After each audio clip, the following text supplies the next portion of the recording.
स्वागत है आप सभी लोगों का मेरे चैनल साइंस टू टेक्नोलॉजी में। मैं अनुपम विपुल आप सभी लोगों का स्वागत करता हूं आज के शो साइंस थर्सडे में। आज हम लोग बात करेंगे बॉयलर के आगे वाला टॉपिक के यानी कि टर्बो जनरेटर के बारे में। तो आइए समझते हैं। तो टर्बो जनरेटर जनरली टेक्निकली इसका डिस्क्रिप्शन बहुत क्लियर नहीं है, लेकिन बस इसको घुमा फिरा के समझिए तो ऐसा होता है जो भी जनरेटर बहुत बड़ा और बहुत ज़्यादा पावरफुल एसी जनरेटर होता है। और यहाँ पे जनरली डायरेक्ट ड्राइव का इस्तेमाल किया जाता है, यानी कि आप कुछ भी कर रहे हो, जो भी आपका प्राइम मूवर है उसका शाफ्ट डायरेक्टली कपल किया जाएगा। जैसे कि अगर ये टरबाइन है, टरबाइन के शाफ्ट से डायरेक्ट जोड़ा जाएगा। ऐसा नहीं हो कि टरबाइन है, मान ली टरबाइन का आरपीएम बहुत ज़्यादा है तो आप एक गियर बॉक्स ला के छोटा करेंगे, ऐसा नहीं होगा। ये जनरली डायरेक्ट ड्राइव किया जाता है।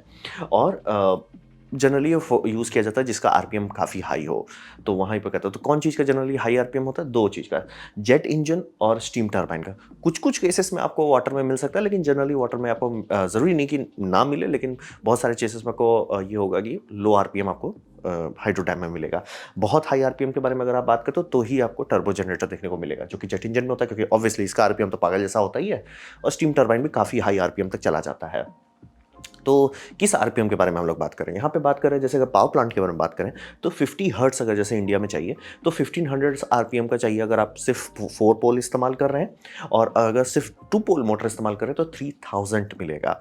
और रहा बात कि आप क्या क्यों दोनों का क्या फ़ायदा या नुकसान है? पहली बात है, आरपीएम आप जितना कम रखेंगे बेरिंग्स जो है उतना लंबा चलेगा, सील्स उतना इफिशिएंट रहेगा, लॉस मतलब सील लॉस कम हो जाएगा।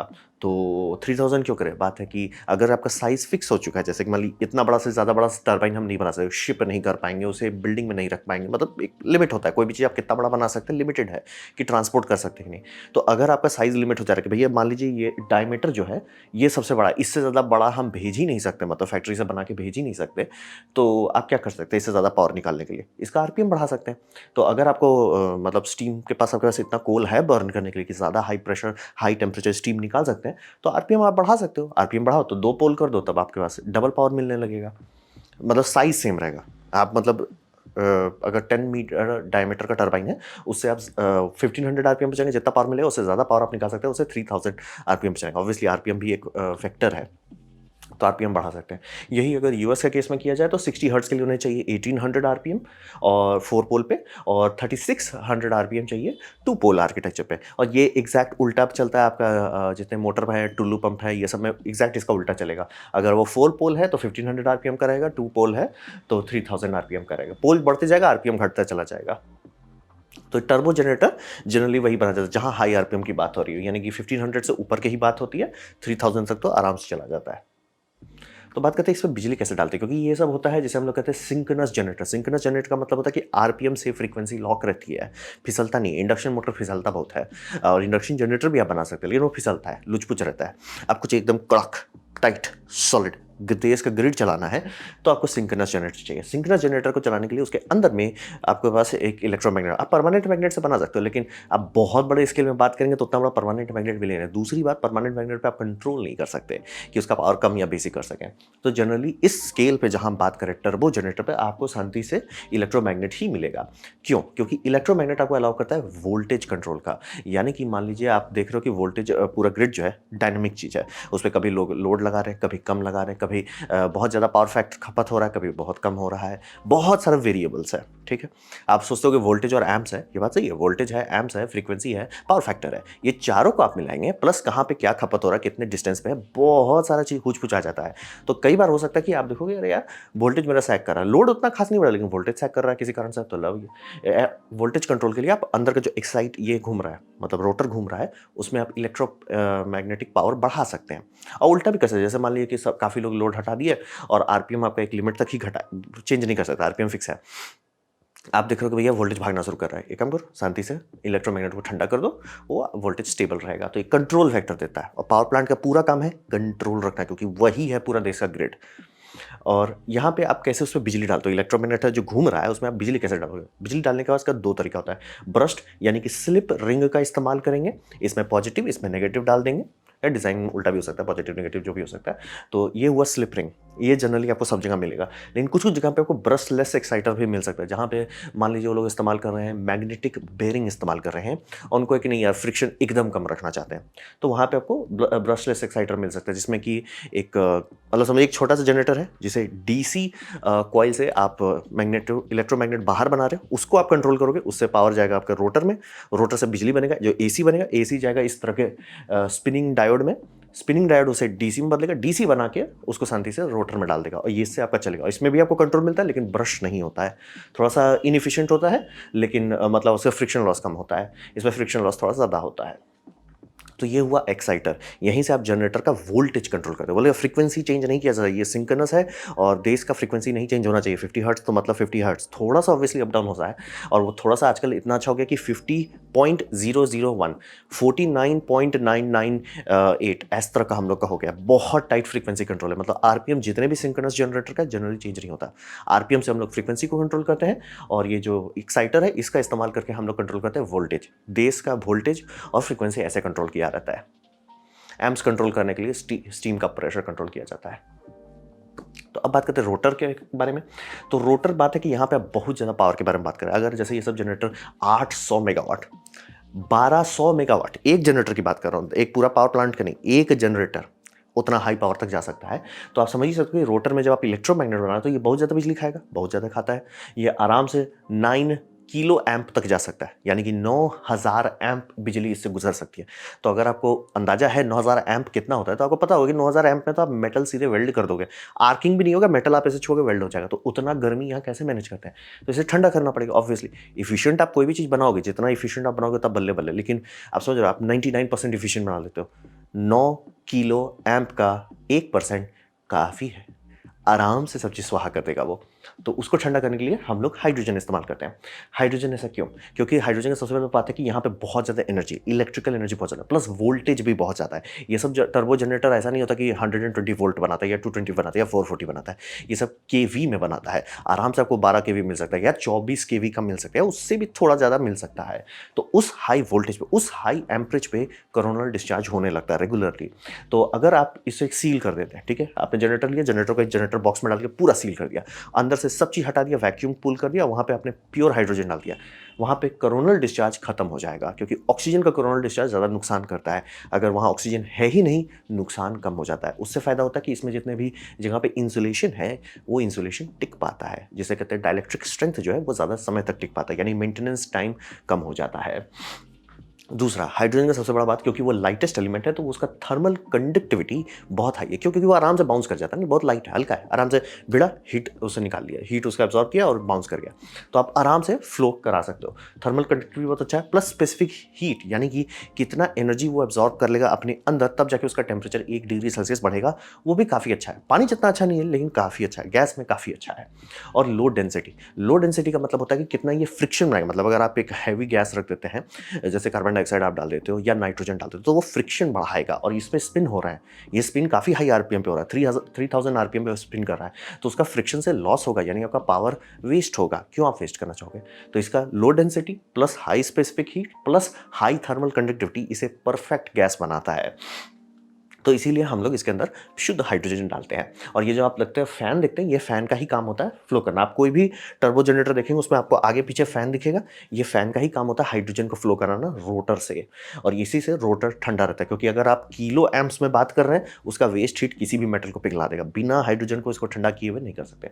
लेकिन हाइड्रोजन प्योर होना चाहिए। अब रहा बात, कोई भी चीज़ प्योर कभी नहीं मिलता है, आप कितना भी बढ़िया वेंडर से खरीद लीजिए हाइड्रोजन अपना टैंक में, वो बोलेगा भाई 99.99% है। अब प्रॉब्लम यह है कि अगर आप इसे रोटर में डाल रहे हैं, रोटर घूम रहा है, यानी कि आप पास सील है, वो सील घूम रहा है। कोई भी ऐसा सील आज तक नहीं बन सकता जो कभी लीक ना करे। कम लीक जरूर करेगा, लेकिन लीक जरूर करेगा। अब वहां पे आप डाल रहे हो हाइड्रोजन, जो सबसे छोटा मॉलिक्यूल है, उसका क्या फायदा है? वो आराम से आर पार चला जाता है। तो आपने डाला एक टैंक से, जो आपने प्योर खरीदा 99.99% प्योर, आपने डाल दिया वो इसके अंदर, बढ़िया से आपका काम कर रहा है, लेकिन धीरे वो स्पिन कर रहा है, 2400 घंटा वो जनरेटर चल रहा है, धीरे धीरे हाइड्रोजन बाहर लीक कर जाए, लेकिन इम्प्योरिटीज लीक नहीं करेगा, क्योंकि ऑब्वियसली इम्प्योरिटीज़ बड़ी ही होगी हाइड्रोजन से। हाइड्रोजन सबसे छोटा एलिमेंट है, मतलब as in like molecular level में देखेंगे तो इम्प्योरिटीज़ अंदर जमा होता है। इम्प्योरिटीज़ अगर एक पॉइंट के पास ज़्यादा हो जाए तो वो बूम भी कर सकता है, डैमेज भी कर सकता है। तो इसीलिए उसको इम्प्योरिटी जो है अंदर मैनेज किया जाता है, एकदम ध्यान से उसको स्टडी किया जाता है। जनरली कहा जाता है 4-5% हर जनरेटर का मैन्युफैक्चरर आपको लिस्ट दे देगा, देखिए सर इससे नीचे नहीं होना चाहिए, मतलब इससे ज़्यादा गंदा प्योरिटी आप कंप्रोमाइज़ कर रहा है, बूम हो जाएगा जनरेटर।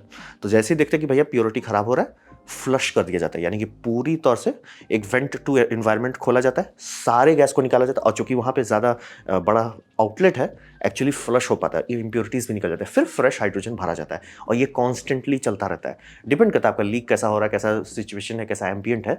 ये सारा सिस्टम कंप्लीटली ऑटोमेटेड है और ये हर टाइम चलता रहता है, क्योंकि जैसे ही ये बंद हुआ ये लड़ जाए। और रहा बात कि वो हाइड्रोजन कैसे ठंडा करते हैं, ठीक है हाइड्रोजन गर्मी निकाल लिया बल्ले बल्ले, लेकिन ठीक कैसे करें, उसको ठंडा कैसे करेंगे।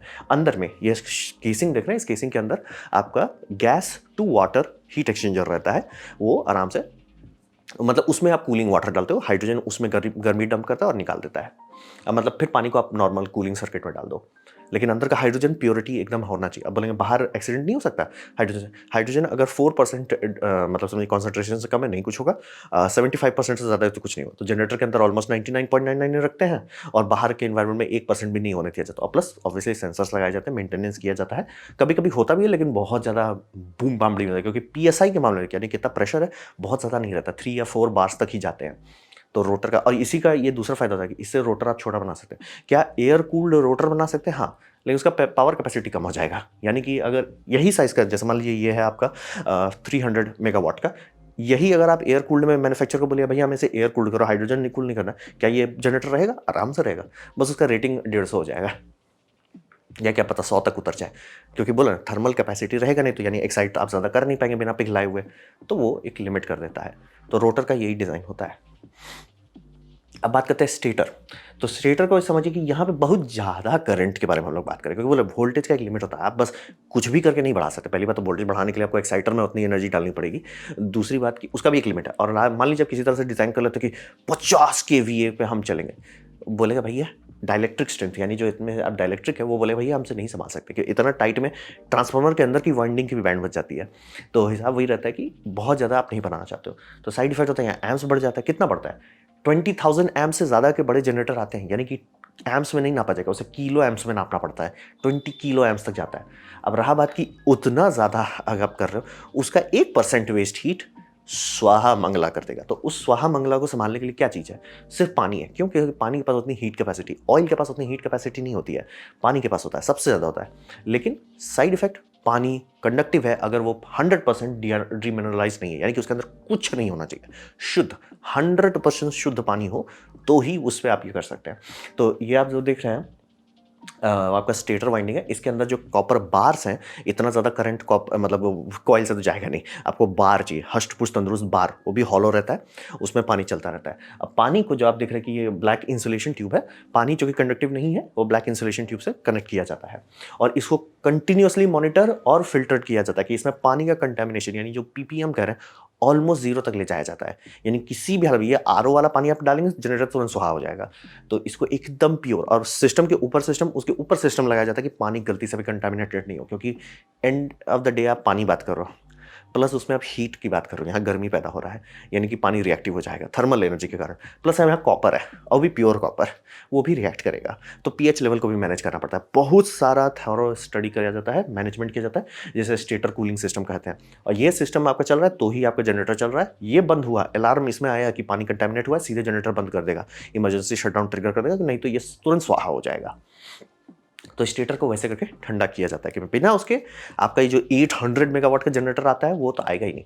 और 800 मेगावाट का जनरेटर तो इंडिया में यूज होने लगा है, मैं नीचे वीडियो दे दिया, इंडिया में एक जगह पे ट्रांसपोर्ट कर रहे हैं 800 मेगावाट का, और बहुत बड़ा नहीं है। जब आप सोचोगे कि 800 मेगावाट का कितना बड़ा होगा, उतना बड़ा नहीं है, कारण पानी अलाउ करता है कि आप बहुत छोटा बना सकते, इसे भी हवा से कर सकते हैं, बस इसका साइज इतना बड़ा हो जाए, ट्रांसपोर्ट कंपनी बोले नहीं सर, नहीं सर, हम इतना नहीं फूके हैं जो इसको डिज़ाइन कर दिया आप एयर पे, बनाया जा सकता है, बस 10 या 20 गुना बड़ा हो जाएगा। तो स्टेटर आपको मिल जाता है जो पानी से डीमिनरलाइज्ड वाटर, वो भी 100% absolute pure of the pure तक जाना पड़ता है, और वो भी करोड़ होता ही रहेगा पानी, क्योंकि कॉपर है, रिएक्ट करता है, धीरे धीरे उसको भी साफ करते रहना होता है। तो स्टेटर ऐसे करके ठंडा रखते हैं। तो अब बात करते हैं कि एंड में किया क्या जाता है। यहाँ पे समझिए घूम फिर के आना है आपको बैलेंस पे। बैलेंस पे ये होता है कि आपको चूज़ करना है, हवा से ठंडा रखना है कि हाइड्रोजन से ठंडा करना है। आपको जनरेटर का साइज़ उस पे डिपेंड करेगा। आपको ज़रूरी नहीं है, मान लीजिए अगर आप एक छोटा पावर प्लांट बनाएँ और आपके पास ट्रांसपोर्टेबिलिटी है कि आप एक बड़ा जनरेटर मंगा सकते हो। क्यों आप हाइड्रोजन के साथ रिस्क लोगे? आप बोले भाई शांति से एयर से काम कर लो, काम करता है।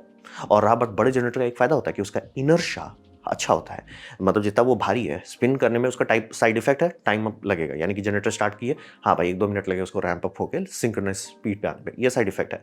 बेनिफिट, वो ग्रिड को स्थिरता देता है, तो इसीलिए साइज़ हर समय छोटा बनाने की कोशिश नहीं करते। लोग ज़रूर चाहते हैं कि छोटा रहे, लेकिन उसमें ज़्यादा पावर है।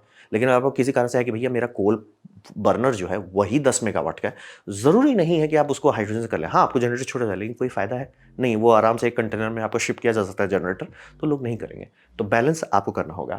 प्लस ब्रश्ड या ब्रशलेस एक्साइटर दोनों में अपना फ़ायदा नुकसान है। जैसे कि ब्रश्ड को जनरली ज़्यादा एफिशिएंट माना जाता है, लेकिन ब्रशलेस में मेंटेनेंस कम आता है, क्योंकि वो घिस नहीं रहा है, पार्टिकल्स नहीं बनेंगे, वो पार्टिकल्स आपको साफ़ नहीं करना पड़ेगा। तो काफ़ी जगह पे कि जहाँ देखो भैया मेरे को अप टाइम सबसे कीमती है, बाकी चीज़ चाहे तेल लेने, मेरे को अप टाइम चाहिए, यानी कि जनरेटर किसी भी हालत में बंद नहीं होना चाहिए।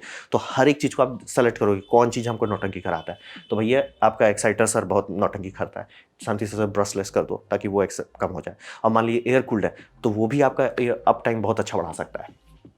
और यहाँ पे समझिए ये छोटा बनाने की कोशिश भी नहीं की जाती है। ये सब आप देख रहे हैं कि बड़े-बड़े क्रेन लगा के किए जाते हैं, वो जानबूझ के बनाया जाता है।